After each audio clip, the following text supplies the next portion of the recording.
কাঁচা আম দিয়ে যে এত মজার একটা আচার তৈরি হতে পারে ভিডিওটি আপনারা শেষ পর্যন্ত না দেখলে বুঝবেনই না। হ্যালো এভরিওয়ান, আসসালামু আলাইকুম।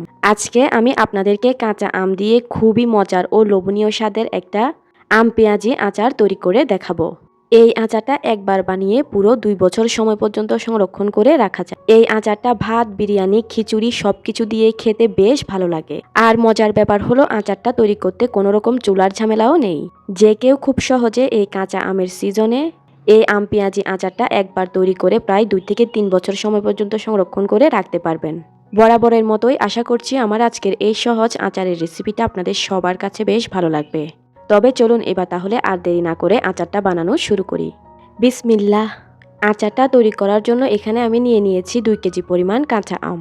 আমগুলোকে এ পর্যায়ে আমি পানি দিয়ে ভালোভাবে ধুয়ে নিয়েছি। এবারে দেখতেই পাচ্ছেন আমি সবগুলো আমকে ভালোভাবে খোসা ছাড়িয়ে নিয়েছি। এরপর আমি সবগুলো আমকে একটা বটির সাহায্যে এরকম কুচি কুচি করে কেটে নিয়েছি।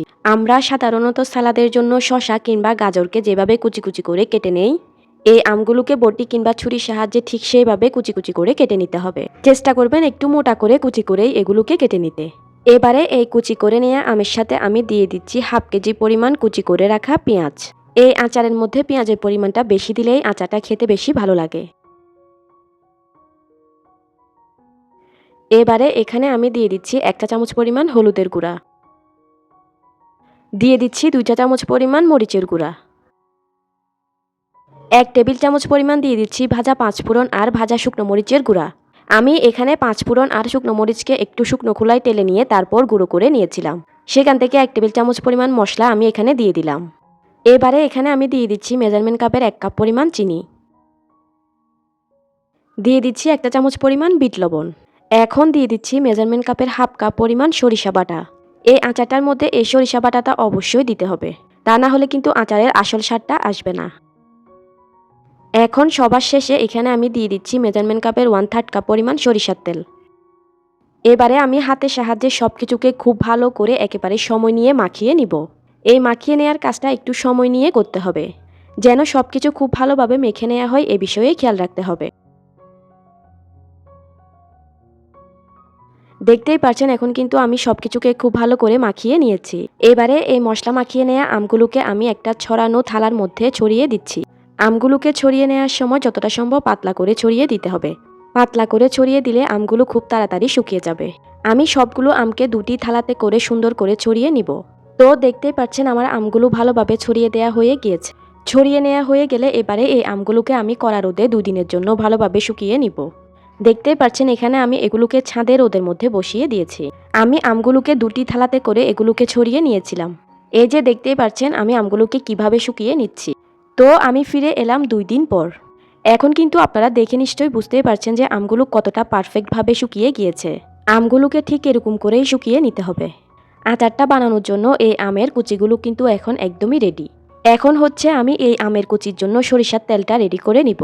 এবারে আমি চুলায় একটা প্যান বসিয়ে দিয়ে এই প্যানের মধ্যে দিয়ে দিচ্ছি 1/2 কেজি পরিমাণ সরিষার তেল। আমার যেহেতু আচারের পরিমাণটা বেশি তাই তেলের পরিমাণটাও বেশি লাগছে। এবারে এই তেলটা গরম হয়ে এলে এই তেলের মধ্যে আমি দিয়ে দিব 1 চা চামচ পরিমাণ গোটা 5 ফোড়ন। এখন দিয়ে দিব 6-7টার মতো গোটা শুকনো মরিচ। এবারে দিয়ে দিব 2টা মাঝারি সাইজের ছিলে রাখা গোটা রসুন। আমি 2টা গোটা রসুনকে খোসা ছাড়িয়ে এরকম কোয়াগুলোকে আলাদা করে নিয়েছি। এবারে এই রসুনগুলোকে এই তেলের মধ্যে হালকা কিছুক্ষণ একটু সিদ্ধ করে নিয়ে তারপর ভেজে নিতে হবে।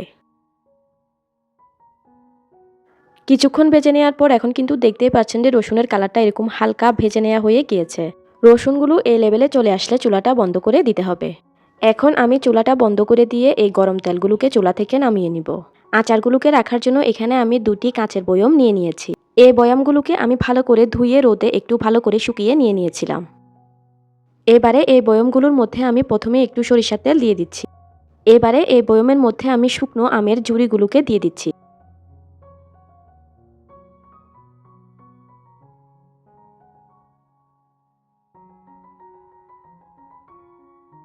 এখন আমি এই আচারের বয়ামের মধ্যে গরম সরিষার তেল, রসুন সবকিছুকে একটা চামচের সাহায্যে এভাবে করে দিয়ে দিব।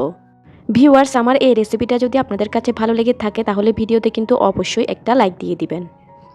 আর আপনি যদি আমার চ্যানেলে নতুন হয়ে থাকেন তাহলে চ্যানেলটি অবশ্যই সাবস্ক্রাইব করে পাশের বেল আইকনটি অন করে রাখবেন। এই ভিডিওটি আপনাদের ফ্রেন্ডস এন্ড ফ্যামিলির মাঝে বেশি বেশি শেয়ার করে দিবেন। সবগুলো তেলকে এই আচারের মধ্যে ঢেলে দিলেই কিন্তু তৈরি হয়ে যাবে খুবই মজার লোভনীয় স্বাদের কাঁচা আমের টক ঝাল মিষ্টি আম পেঁয়াজি ঝুরি আচার। আমি গ্যারান্টি দিয়ে বলতে পারি এই আচারটাকে আপনি যাকেই খাওয়াবেন না কেন সে কিন্তু আপনার থেকে রেসিপিটা জানতে চাইবে। একেবারে সবার মন প্রাণ পাগল করে দেওয়ার মতো একটা সহজ আচারের রেসিপি হলো এটি।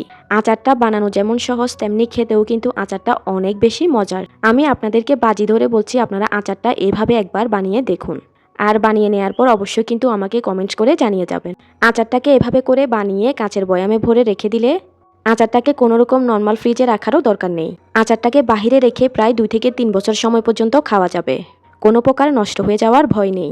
ভিউয়ার্স, আশা করছি আমার আজকের এই সহজভাবে তৈরি খুবই মজার ও লোভনীয় স্বাদের কাঁচা আমের আচারের রেসিপিটা আপনাদের সবার কাছে বেশ ভালো লেগেছে।